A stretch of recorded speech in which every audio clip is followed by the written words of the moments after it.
Señor, te damos muchas gracias por la oportunidad que nos das de poder reunirnos en el día de hoy para compartir tu palabra. Gracias porque nos permites, Señor, venir a tu palabra con el deseo de edificarnos, con el deseo de aprender, con el deseo de seguir creciendo en la gracia y el conocimiento de nuestro Señor Jesucristo.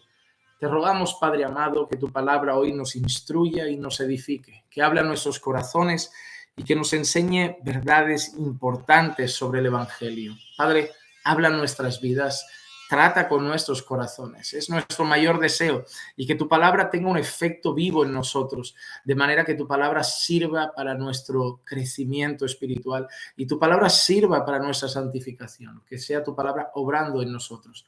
Te lo pido en el nombre de Jesús. Amén, amén y amén. Bueno, hermanos, vamos entonces a la palabra del Señor.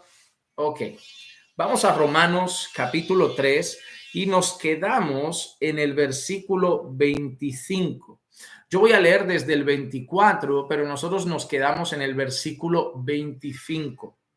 Así que empezaremos por la lectura en el 24, pero la explicación la vamos a empezar en el 25. Dice así: siendo justificados gratuitamente por su gracia mediante la redención que es en Cristo Jesús.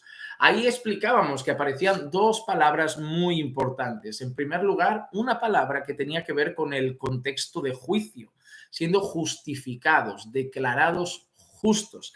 Y eso nos hacía pensar en un tribunal, en el sentido de que hay un juez, un acusado y una sentencia de culpabilidad, pero hemos sido declarados justos. Esa sentencia ha cambiado y hemos sido declarados justos de manera gratuita y por medio de la fe en Jesucristo. Explicábamos también que en ese acto lo que sucede es que ahora la justicia de Cristo viene a estar sobre nosotros.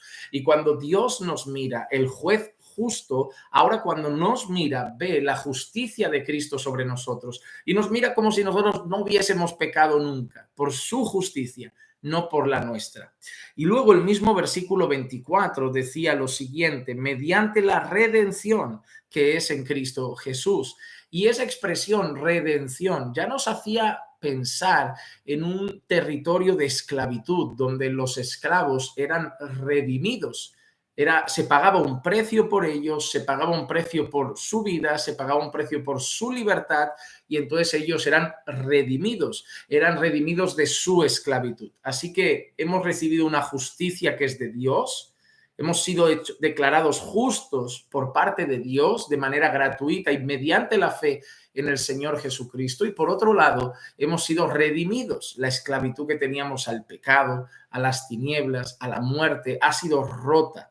Y como dicen las Escrituras, no fuisteis redimidos de vuestra vana manera de vivir con oro o plata, sino con la preciosa sangre de Cristo Jesús, la sangre como de un cordero sin tacha y sin mancha.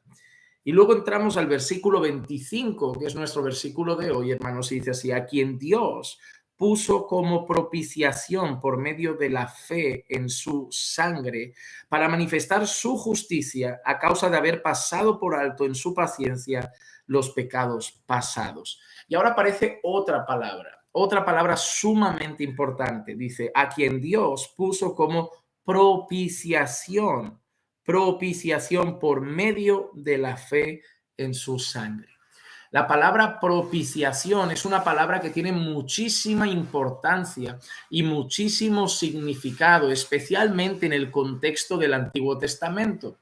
Si yo a ustedes les preguntase qué elemento del Antiguo Testamento, qué elemento de rituales religiosos, qué elemento de algo muy importante en el Antiguo Pacto ustedes piensan en él cuando escuchan la palabra propiciación, qué elemento, qué cosa era tan significativo, tan importante en el Antiguo Pacto, y que les venga a la mente cuando piensan en la palabra propiciación. ¿Qué parte de algo muy importante para el pueblo judío? El propiciatorio, exacto, el propiciatorio. El propiciatorio era el lugar donde pues se realizaba esa propiciación. esa propiciación. Cuando nosotros hablamos de propiciación, nosotros tenemos en cuenta que eso está muy vinculado a la sangre. Sin esa sangre no hay propiciación. Por eso el texto nos dice que esa propiciación está unida a la fe que tenemos en su sangre, a la fe que tenemos en la obra de Cristo, en la muerte de Cristo y en la sangre derramada por Cristo Jesús. ¿Y en qué pensamos como cuando pensamos en propiciación? Nosotros tenemos que entender en primer lugar lo que la Biblia dice que provoca el pecado en Dios. Y la Biblia dice que Dios se aira por causa del pecado. La Biblia dice que Dios está airado todos los días contra aquellos que cometen iniquidad. El pecado provoca ira en Dios, ira. Y cuando se provoca ira, nosotros vemos entonces que viene juicio, que viene juicio. La consecuencia de la ira de Dios es el juicio de Dios, donde Dios manifiesta su ira. Por eso nosotros cuando pensamos en la condenación eterna, cuando pensamos en eso, nosotros pensamos en el lugar de la ira del Cordero de Dios, porque es un lugar de juicio donde en ese juicio veremos la ira de Dios manifestada por toda la eternidad. Por lo tanto, amados hermanos, nosotros debemos entender, el pecado provoca ira en Dios. La ira provoca el juicio de Dios, el castigo de Dios. Ahora, ¿cómo hacemos que ese castigo y juicio de Dios y esa ira de Dios no venga sobre nosotros? Tiene que haber una propiciación. El acto de propiciación lo que llevaba a cabo era el calmar la ira de Dios. Nosotros no podemos ver el pecado como algo que simplemente el Señor ignora, como algo que simplemente el Señor mira a otro lado y dice, lo paso por alto, no pasa nada. No, porque Dios es santo y Dios es justo y por lo tanto no puede pasar por alto el pecado. Así que lo que sucede en este caso es lo siguiente, es que la ira de Dios tiene que ser derramada sobre el pecador de manera de juicio. El juicio de Dios, donde Dios manifiesta su ira, tiene que caer con todo su furor sobre el pecador. A no ser, a no ser que la ira de Dios quede calmada, quede satisfecha, quede tranquilizada, quede calmada, quede apaciguada. ¿Y qué apacigua la ira de Dios? Ese acto de propiciación. En el antiguo pacto nosotros vemos que habían ciertos animales que eran sacrificados, se realizaba un ritual, un sacrificio, un acto religioso que Dios había determinado, que Dios había dispuesto, y ese animal en el momento de morir, de derramar su sangre, de realizarse ese sacrificio, la ira de Dios quedaba calmada. Eso era el acto de propiciación por los pecados de otros, donde un animal era sacrificado y su sangre era derramada por causa de los pecados de los hombres para calmar la ira de Dios y que el juicio de Dios no viniese sobre ellos. Pero nosotros sabemos que los hombres han tenido que estar haciendo sacrificios constantemente. No era el deseo de Dios. Dios ha expresado en su palabra, mejor es obedecer que sacrificar. Sin embargo, por causa de la naturaleza pecaminosa de los hombres y puesto que los sacrificios y la ley no cambiaban su corazón, los hombres eran sacrificio tras sacrificio, tras sacrificio, tras sacrificio, pero eso no traía nada al corazón de los hombres.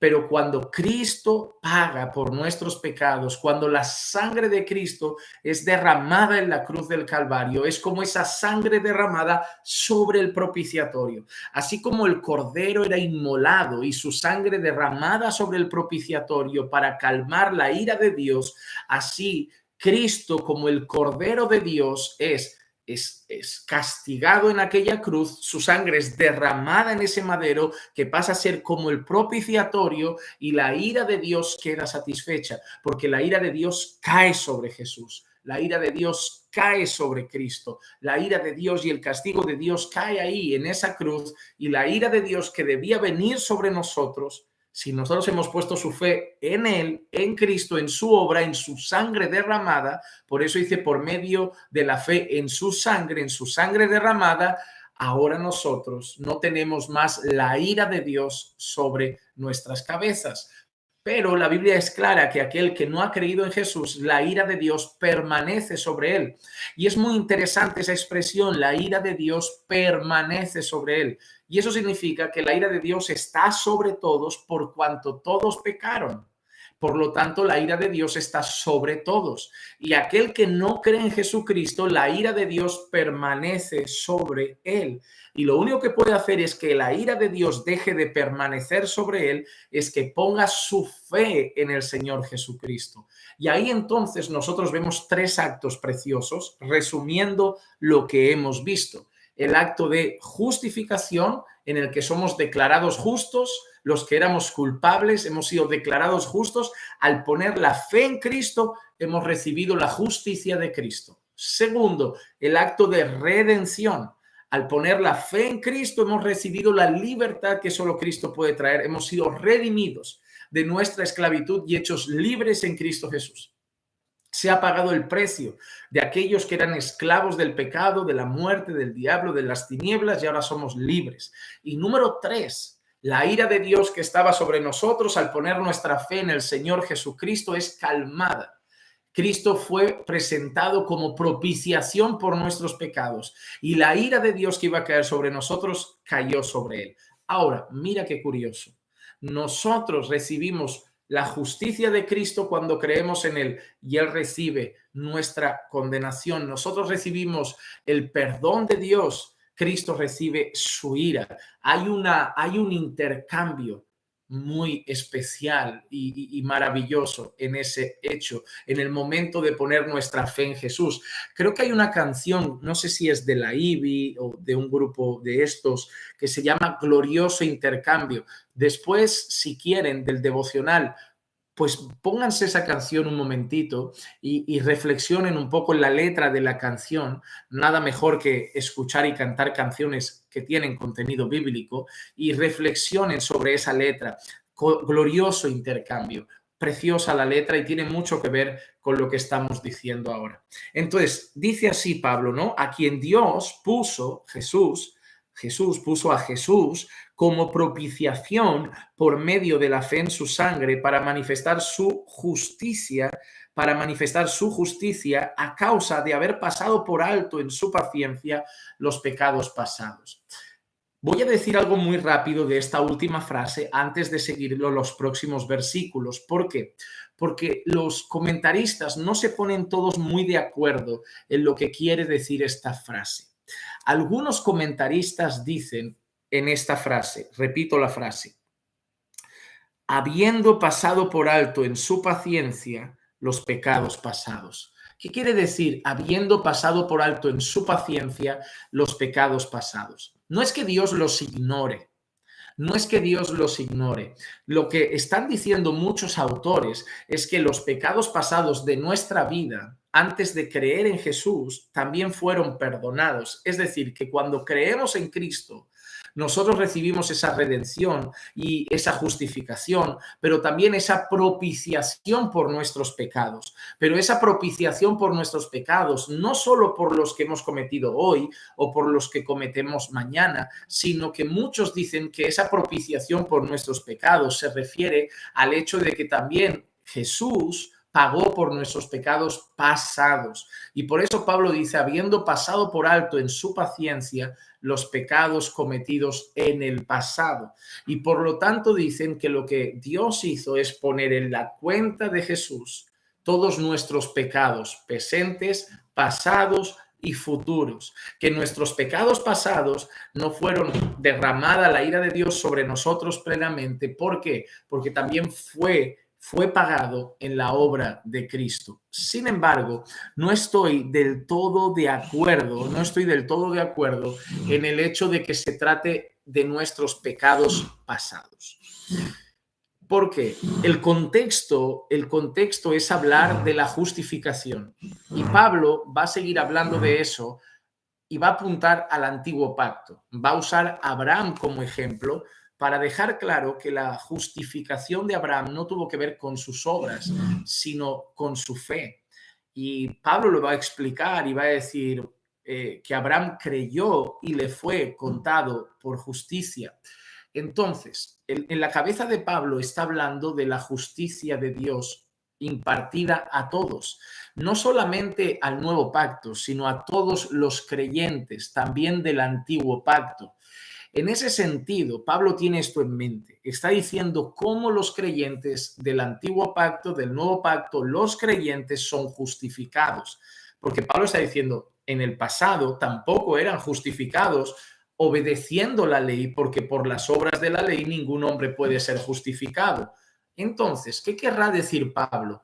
Yo soy del pensamiento en ese pasaje y bajo el concepto que tengo del contexto, que Pablo se está refiriendo a los creyentes de los tiempos pasados. Ahora yo les pregunto, ¿Abraham pecó? Déjenme hacerles esa pregunta. ¿Abraham pecó? ¿Abraham pecó? ¿Ustedes qué piensan? ¿Abraham pecó? ¿Sí o no? ¿Sí? Claro. Ahora, déjenme preguntarles otra cosa. Moisés pecó. El gran Moisés, el gran siervo del Señor. Moisés pecó, ¿sí o no? ¿Qué piensan ustedes? Moisés sí, Abraham sí, Moisés pecó, ¿sí o no? Sí, ¿verdad? Ok. Ahora, David pecó, el rey David, el gran rey David, el gran rey David pecó. ¿Qué piensan ustedes? Sí, ¿verdad?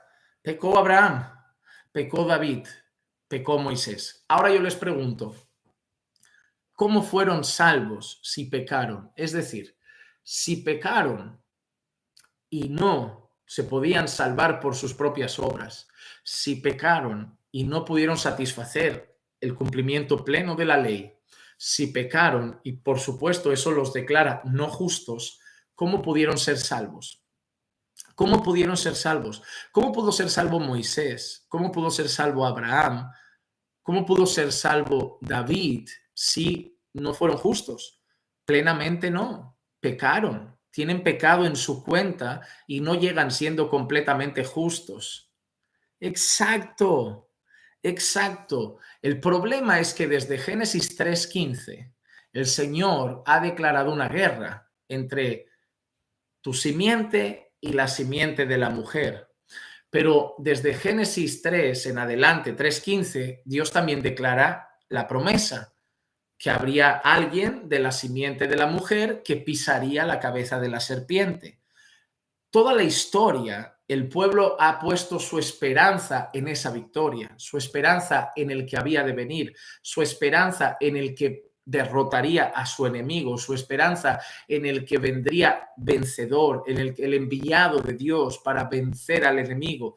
Toda la vida ha habido una fe puesta en un Mesías, una fe puesta no en su propia victoria, sino en la victoria que vendría de parte de Dios.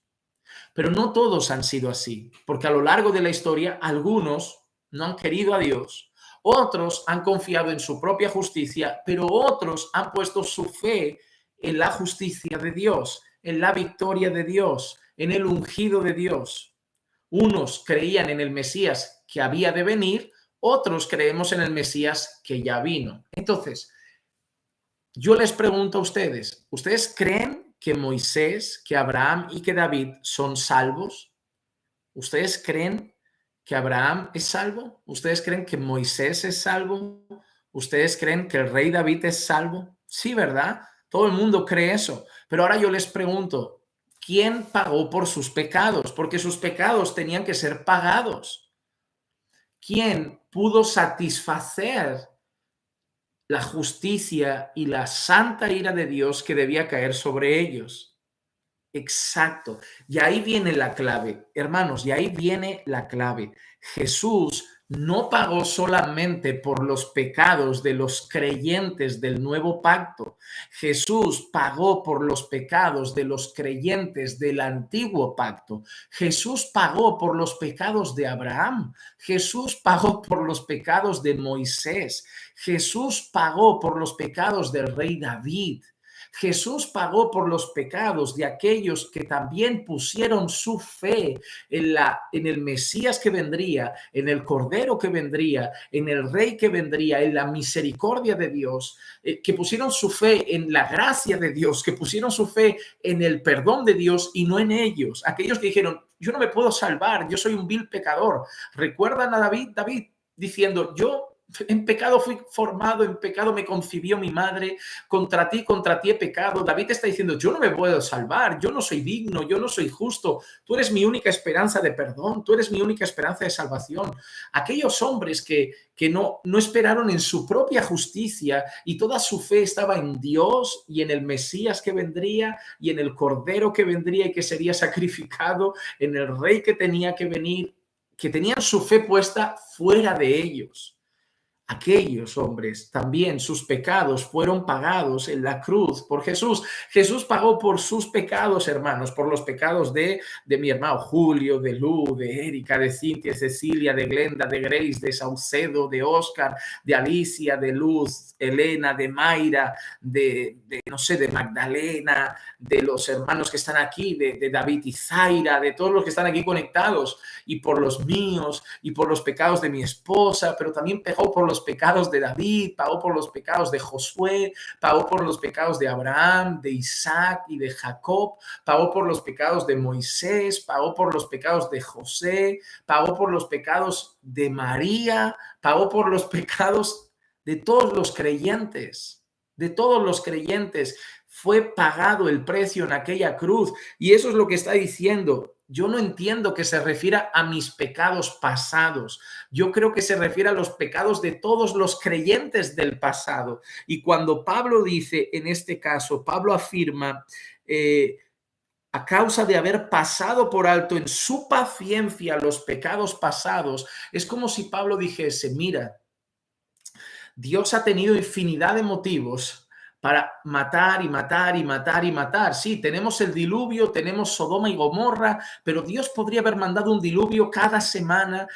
Mira la historia bíblica, mira el pueblo de Dios, mira cómo se porta el pueblo de Dios. Lee el libro de Oseas, lee el libro de Lamentaciones, lea los profetas y mira. Dios podía haber mandado lo de Sodoma y Gomorra, Dios lo podía mandar a su pueblo constantemente. Pero Dios era como, paciencia, voy a tener paciencia porque voy a aplicar mi castigo sobre el Mesías, voy a aplicar mi castigo sobre mi hijo amado. Y Dios amó tanto que envió a su hijo. En lugar de haber enviado el fuego y azufre que mandó sobre Sodoma y Gomorra, en lugar de haber enviado otro diluvio, en lugar de haber condenado al pueblo cada vez que pecaba, cada vez que fallaba, mira el libro de Oseas, cada vez que le daban la espalda, Dios ha sido paciente y al final toda esa ira fue descargada sobre Cristo. Y Cristo apaciguó la ira de Dios, que del pasado tuvo paciencia. No que olvidase los pecados pasados, es que no los condenó en ellos, sino que los condenó en Jesús también. Así que Jesús pagó por el precio de los pecados de todos los creyentes del antiguo pacto y del nuevo pacto. Eso es maravilloso.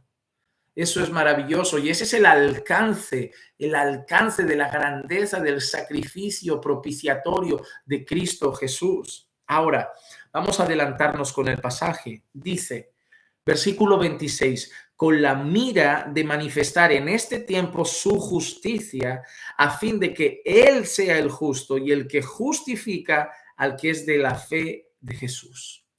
Ahora, solo hay un justo. Lee esta palabra. ¿Qué quiere manifestar Dios en este tiempo? ¿Qué quiso manifestar Dios ahora? Ahora sí, lo ha querido manifestar ahora. ¿Qué ha querido manifestar Dios en Cristo? ¿Qué ha querido manifestar Dios con esa obra? Dios ha querido manifestar tres cosas.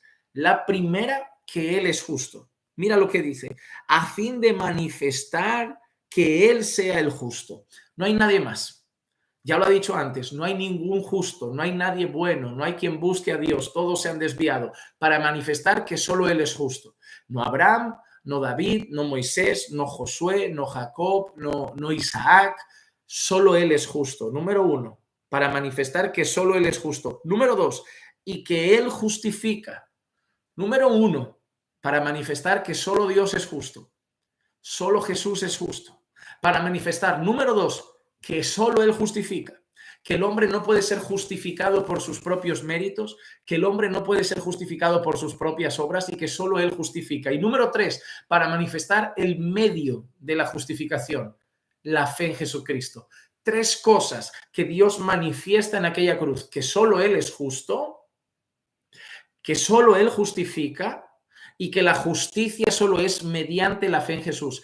Ahora, esa justicia es para todo aquel que cree, ya lo ha dicho antes Pablo, porque Dios no hace acepción de personas, esa justicia es para todo aquel que cree. Pero número dos, en aquella cruz Dios manifestó que Él es justo. ¿De qué manera? Porque si Dios hubiera pasado por alto el pecado, no es justo. Imagínate tú que tú dices, ya, pero Dios es amor. Ok, pero Dios es amor y justo. Dios no puede anular sus atributos. Dios no puede, porque es amor, dejar de ser justo. Imagínate que hay un juicio y alguien abusó de tu hija y han encontrado al abusador y lo llevan delante del juzgado y estás ahí viendo el juicio y ponen al juzgado delante del juez, ahí ponen al abusador de tu hija delante del juez. Y el juez se levanta y dice, mira, soy juez, pero soy tan bueno y tan lleno de misericordia que te dejo ir en paz, que te dejo marchar, que te dejo ir y ya está, vete, pasamos por alto tu pecado. El juez podrá ser muy bueno, el juez podrá ser muy misericordioso, pero el juez no es justo si hace eso. Ahora, Dios en aquella cruz ha manifestado, número uno, su santidad. Porque en aquella cruz Dios manifiesta cuánto odia el pecado y la ira que resulta del pecado. Así que en la cruz vemos la manifestación de la santidad de Dios al ver lo que Dios hace cuando el pecado está ahí, lo que provoca en Dios el pecado. Número dos, Dios manifiesta su justicia, porque en aquella cruz el pecado no es pasado por alto, el pecado es castigado, pero en aquella cruz Dios manifiesta su tremendo amor, porque no lo castiga en nosotros, lo castiga habiendo entregado a su Hijo, para que todo aquel que en Él cree no se pierda, mas tenga vida eterna. Ninguno de sus atributos queda anulado en la cruz. Su amor no anula su justicia, porque la santidad es reflejada en su odio contra el pecado, la justicia es reflejada en el castigo sobre el pecado y el amor es reflejado en que castigó a su Hijo y no a nosotros, que ahora que hemos puesto nuestra fe en Él, en Cristo Jesús, somos justificados. Qué maravillosa enseñanza la de la cruz del Calvario. Hermanos amados, nosotros debemos entender eso. Debemos entender eso. Dios demostró que es justo, que su amor no anula su justicia. Dios es justo y quedó manifestado en la cruz del Calvario. Mira cómo sigue ahora también, versículo 27. ¿Dónde pues está la jactancia? Queda excluida. ¿Por cuál ley? ¿Por la de las obras? No, sino por la ley de la fe. ¿Dónde pues queda la jactancia? Queda excluida. ¿Por cuál ley? ¿Por la de las obras? No, por la de la fe. ¿Cómo? ¿Dónde está pues la jactancia? Y ahí pregunta Pablo. Si no te puedes salvar a ti mismo, no hay lugar para la jactancia. Jactancia es una palabra que implica el sentirnos orgullosos de algo que hemos logrado por nuestros propios méritos. Por ejemplo, yo no me puedo sentir orgulloso de mí mismo por tener nuestra casa. ¿Por qué? Porque es un regalo de Dios. La Biblia dice, todo lo que tenéis viene de lo alto, del Padre de las luces. Entonces nosotros debemos entender, yo no me puedo jactar de tener nuestra casita porque es un regalo de Dios. ¿No queda jactancia? No puedo jactarme.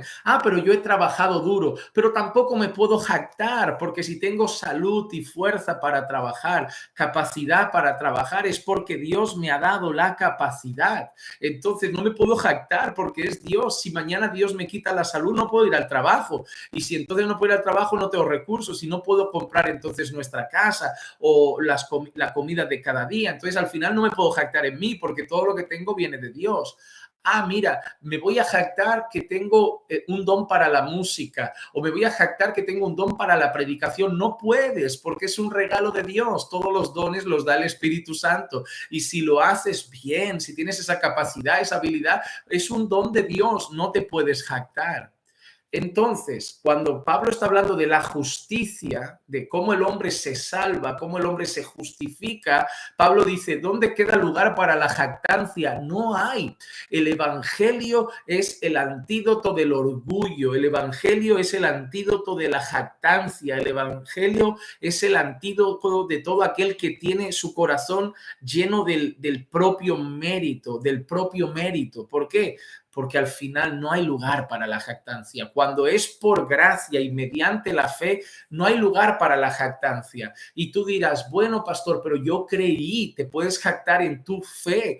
Pero el apóstol Pablo dice en otra ocasión que nosotros somos salvos por gracia mediante la fe y que eso no es nuestro, que es un don de Dios. Hasta la fe que tenemos y que ponemos en Jesús es un don de Dios. Nadie puede ir a Él si el Padre no lo lleva. Si vamos a Jesús, también es un don de Dios. No hemos ido por nuestro propio pie, el Padre nos ha llevado. Yo siempre explico la misma escena. Tú dices, pero yo fui, nadie me empujó. Bueno, pero imagínate esta escena, imagínate que hay un paseo y tú estás caminando por ese paseo y te encuentras una puerta muy grande que está escrito, que vengan a mí todos los cansados y trabajados que yo le haré descansar. Y entonces tú ves ese cartel, hay alguien que ve ese cartel, pasando, va por el paseíto y ve ese cartel, que vengan a mí todos los cansados y trabajados que yo les haré descansar. Lo mira y dice, no me interesa, se va. Ahí pasa otro y dice, que vengan a mí todos los cansados y trabajados que les haré descansar. Me voy a asomar, se asoma un poquito, pero no entra del todo, no, paso, sigue andando. Pero ahí pasa uno y dice, que vengan a mí todos los cansados y trabajados que yo le haré descansar. Y ve ese cartel y dice, no, yo estoy así, yo estoy cansado, trabajado, yo quiero ese descanso, y entra por esa puerta. Al entrar por esa puerta se gira y mira otro cartel grande del otro lado que pone, nadie viene a mí si el Padre no lo trae. Mira qué hermoso. El cartel está ahí, tú decides entrar, pero cuando entras te das cuenta, nadie viene a mí si el Padre no lo trae. Esas son dos realidades que están en la Biblia, que a lo mejor nos cuesta casarlas, pero son reales, están ahí, no las podemos anular, ni una ni la otra, pero es hermoso. Si hemos ido a Jesús, ha sido porque el Padre nos ha amado tanto que nos ha llevado a Jesús. Y eso es maravilloso, hermanos. Eso es maravilloso. ¿Y dónde queda lugar para la jactancia? No queda. Si he creído, se lo debo a Dios. Si sigo creyendo, se lo debo a Dios. Si he puesto mi fe en Jesús, se lo debo a Dios. Así que yo ya no me voy a comparar con el otro hermano, no me voy a comparar con aquel hermano, no me voy a comparar con el otro, porque si crezco en santidad, se lo debo a Dios. Si venzo una tentación, se lo debo a Dios. Si lucho contra un pecado, se lo debo a Dios. Y no me voy a estar comparando con uno y otro y sentirme mejor que uno y otro, porque no queda lugar para la jactancia cuando has entendido el evangelio. Eso es lo que está diciendo Pablo. Qué hermoso. ¿Dónde pues está la jactancia? Queda excluida. Queda excluida. ¿Por cuál ley? ¿Por la de las obras? No, amados hermanos, por la ley de la fe. Llega la conclusión de Pablo, versículo 28. Concluimos pues que el hombre es justificado por fe sin las obras de la ley. Algunas traducciones usan la palabra aparte de las obras de la ley. Pero esta traducción me parece un poquito más fácil de comprender. Concluimos entonces que el hombre es justificado por la fe sin las obras de la ley. Eso me parece una traducción más fácil de comprender, pero aparte de las obras de la ley, que tiene otras traducciones que les recuerdo hoy, creo que estoy con Reina Valera. Hoy estoy con Reina Valera, como les dije, no estoy en el despacho, así que estoy con Reina Valera, pero creo que la Biblia de las Américas dice aparte de las obras de la ley. Pero lo que está diciendo es eso, sin tener en cuenta las obras de la ley, como cuando Pablo hablaba más arriba de la justicia, aparte la justicia aparte de las obras de la ley, es decir, sin tener en cuenta las obras de la ley. Y Pablo lo concluye de una manera magistral. Concluimos, pues, que el hombre es justificado por fe sin las obras de la ley. Porque por las obras de la ley, como Pablo ha dicho, ningún hombre puede ser justificado. Justificado, no puede ser. Entonces el hombre es justificado por la fe, aparte, sin contar, sin tener en cuenta las obras de la ley. Eso es lo que hizo una gran separación entre el catolicismo romano y el protestantismo. Cuando el protestantismo, en la reforma protestante, incluye las palabras sola, porque para el catolicismo romano la fe no es un problema, pero el catolicismo romano considera que es fe más las obras. Por eso verás al cura Luis Toro, algunos sacerdotes diciendo que hay que hacer obras de caridad, que hay que hacer esto, los sacramentos, hay que hacer esto, hay que hacer aquello, hay que sumar esas cosas a tu fe, hay que sumar ciertas cosas a tu fe. Lo que rompió con el catolicismo romano en la época de la Reforma Protestante, lo que hacía hervir la sangre del catolicismo romano en aquel entonces era la palabra solamente, sola. El problema de ellos era, no, yo no tengo un problema con vuestra fe, el problema es que decís sola fide, solo por la fe. Yo no tengo problema con la gracia, el problema que vosotros decís sola gratia, solamente por gracia. Yo no tengo ningún problema en Cristo como mediador, pero el problema es que vosotros decís solus Christus, solamente Cristo. Yo no tengo problema con la gloria de Dios, pero el problema es que vosotros decís soli deo gloria. Y yo no tengo problema con las escrituras, pero el problema es que vosotros decís sola escritura. Nosotros decimos escritura y tradiciones. Vosotros decís sola escritura. Vosotros decís sola fide. Nosotros decimos fe más obras. Vosotros decís sola gratia. Nosotros decimos gracia más mérito. Vosotros decís solus Christus. Nosotros decimos Cristo más María, más los santos, más otros mediadores. Esa fue la ruptura enorme que se provocó, ¿no? Y queda muy claro aquí que Pablo dice eso. Concluimos. Primero ya lo había dicho, ningún hombre puede ser justificado por las obras de la ley. Por eso Pablo dice, concluimos que el hombre es justificado por la fe, mediante la fe, sin contar, sin tener en cuenta, aparte de las obras de la ley. Ahí algunos se agarran a Santiago y dice, la fe sin obras es muerta. Pero nosotros tenemos que entender algo. Romanos está hablando de la naturaleza de la justificación, de cómo el ser humano es justificado, de cómo el pecador es justificado. Romanos, léelo bien, habla de la naturaleza de la justificación. Santiago habla de la evidencia de la justificación. Y ahí está la gran diferencia. Ahí está la gran diferencia. Romanos te está contando cómo el hombre es justificado y te dice, el hombre es justificado por la fe sin tener en cuenta las obras de la ley. Santiago te dice que la fe sin obras es muerta, porque Santiago te está diciendo que esa justificación, ¿cómo se ve? ¿Cómo se ve esa justificación, aparte de las obras de la ley, que es mediante la fe? ¿Cómo se ve? Pues ¿cómo se va a ver? Por las obras. Uno te habla de la naturaleza de la justificación y te dice sola fide, otro te habla de las evidencias de la justificación y te dice que esa fide, esa fe, viene con buenas obras, las cuales Dios preparó de antemano para que anduviésemos en ellas, como dice Pablo en Efesios.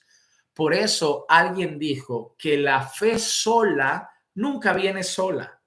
La justicia es por gracia gratuita de Dios mediante la fe, pero esa fe nunca viene sola, siempre viene con buenas obras como resultado.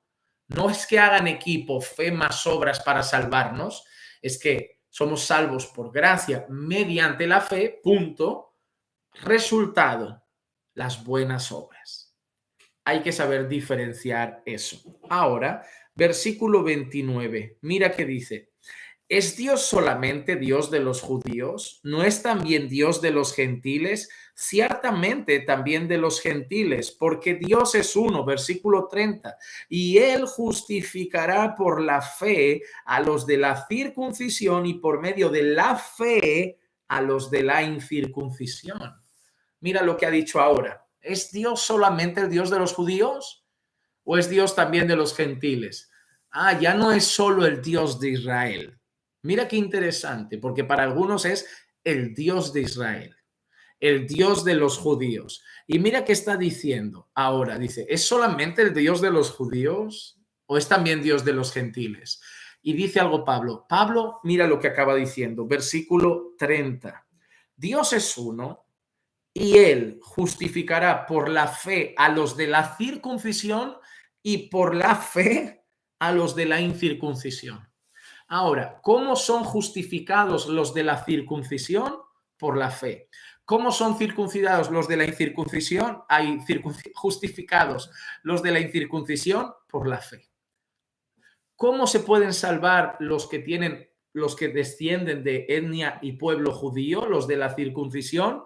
Por la fe. ¿Cómo se pueden salvar y ser justificados los que no vienen de etnia y tradición judaica? Por la fe. No hay dos caminos, no hay dos maneras de salvarse, no hay dos justicias posibles. Siempre ha sido por medio de la fe. Nunca ha sido por las obras, porque ningún hombre por sus propias obras puede ser justo delante de Dios. Por eso todos necesitan poner su fe en el Señor Jesucristo y en su obra. Ahora, llegamos al final, a la conclusión, versículo 31. Luego, por la fe invalidamos la ley en ninguna manera, sino que confirmamos la ley. Y Pablo termina con una pregunta. ¿Por qué?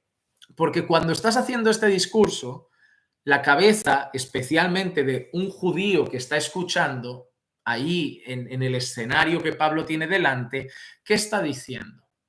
La cabeza de un judío dice, entonces la ley no sirve de nada, entonces la ley no vale de nada, entonces la ley no sirve, la ley no vale, la ley pues a la basura. Entonces invalidamos la ley no es válida, la ley no vale, la ley no tiene sentido. Y Pablo encima remata diciendo, al revés, afirmamos la ley.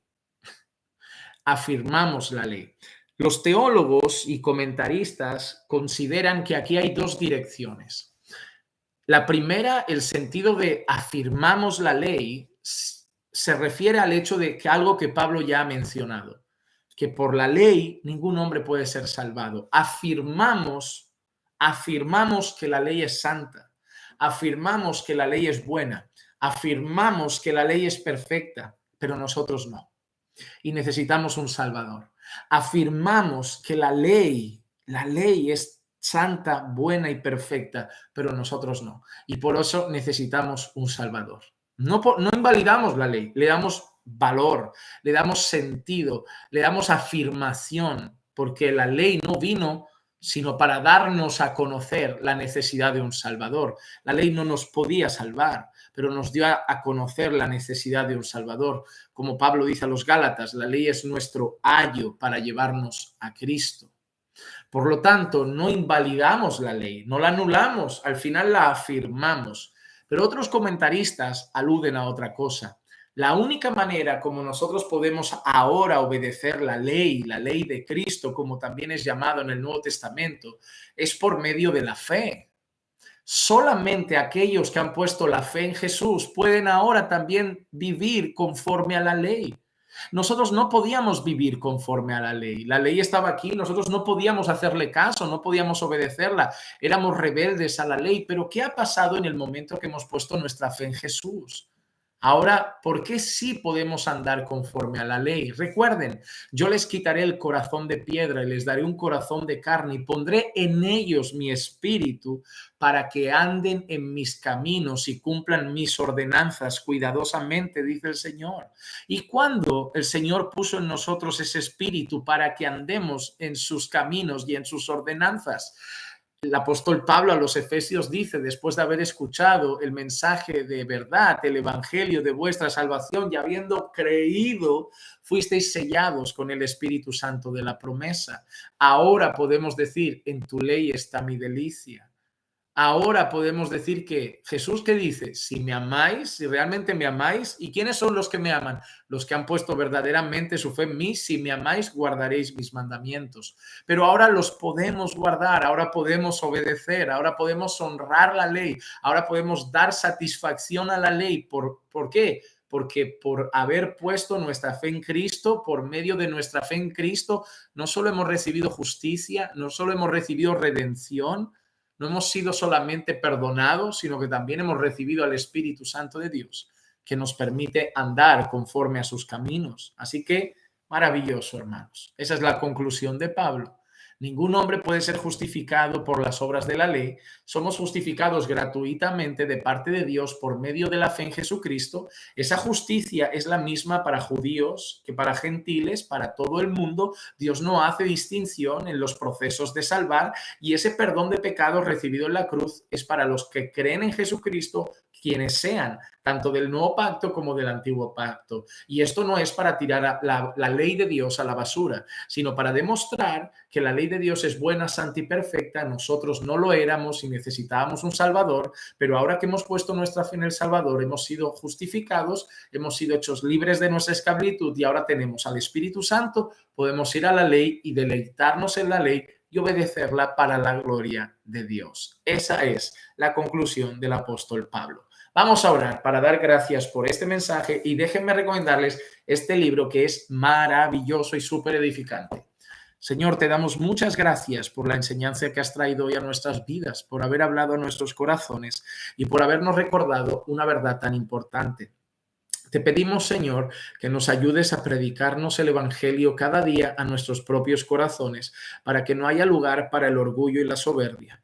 Porque cuando entendemos el Evangelio, toda jactancia queda excluida. Porque entendemos, Señor, que nada es mérito nuestro y que todo lo que tenemos, todo lo que somos y todo lo que hemos alcanzado te lo debemos a ti.